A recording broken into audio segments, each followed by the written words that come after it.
Tahukah kalian warga Kabupaten Cirebon khususnya Tuk Mudal dan sekitarnya? Jika di perumahan Taman Tuk Mudal Indah, Kelurahan Tuk Mudal, terdapat sebuah situs atau petilasan yang diperkirakan telah berusia ribuan tahun, yakni petilasan Ki Gede Wanakerta. Berdasarkan keterangan tokoh-tokoh Wanakerta yang dirangkum oleh salah satu juru kunci situs, Edi Sanadi mengatakan, situs atau petilasan tersebut telah ada jauh sebelum adanya pertemuan Pangeran Cakrabuana dan Pangeran Walangsungsang. Jika mengunjungi petilasan ini maka tampak pertama kali sumur keramat bernama Kemuliaan dan Kejayaan yang terdapat 2-3 pohon beringin besar di sekitarnya. Sesuai fungsi pada masanya, keberadaan sumur di sekitar petilasan tentu difungsikan untuk berbagai kebutuhan termasuk minum. Menapaki lebih tinggi maka di petilasannya terdapat makam berjumlah 9 buah, terdapat juga batu meja dan batu sajadah yang dapat dilihat pada situs atau petilasan ini. Disimpulkan dari para tokoh sebelumnya keberadaan makam yang berada di situs ini benar-benar tidak ada yang mengetahui kebenarannya apakah berisikan senjata atau orang.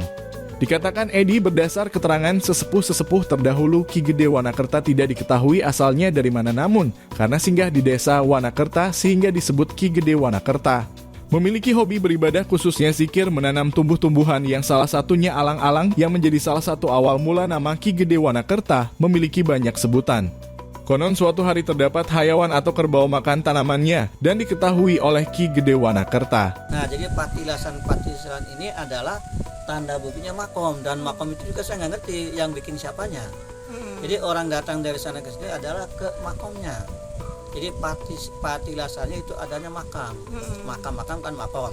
Jadi makom itu kan tempat. Nah, tempat tadinya entah tempat berzikir, entah tempat apa, Allah alam, yang jelas ini makam gitu. Dan juga ada batu. Batu itu ada batu meja, ada batu yang selainnya yang sebelah tuh. Ada 2 batu.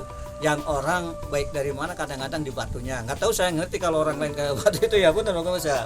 Penasaran dengan pemilik dari hayawan tersebut, akhirnya diikatlah hayawan tersebut di ladang alang-alang yang ditanami Ki Gede Wanakerta. Setelah diikat beberapa minggu kemudian, rupanya pemilik dari hewan tersebut merupakan rombongan pemilik hayawan yang diperkirakan adalah kelompok Ki Gede Matangaji. Kendati demikian, dari kejauhan sekitar ratusan meter rombongan tersebut melihat seorang sesepuh yang sedang sujud atau berzikir di atas tanaman alang-alang. Akhirnya Ki Gede Wanakerta lewat sejumlah kabar angin disebut sebagai Ki Gede Alang-alang. Selanjutnya, setelah berselang beberapa waktu lamanya, kelompok Ki Gede Matangaji yang masih ingin mengambil peliharaannya akhirnya kembali lagi untuk kedua kalinya. Seperti yang pertama, dari kejauhan melihat seorang tua sepuh yang memakai pakaian hitam yang dikenal dengan sebutan Ki Blewuk.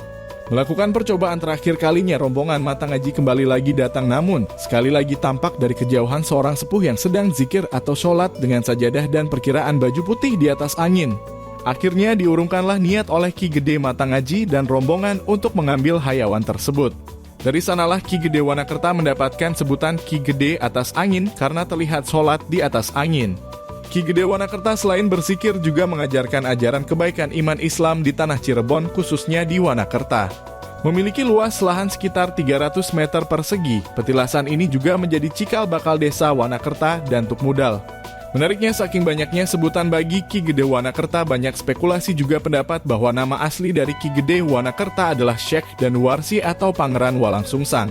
Berdasarkan keterangan Edi juga warga setempat memang banyak masyarakat yang memanfaatkan petilasan ini sebagai tujuan ziarah atau zikir seperti tawasulan dan semacamnya.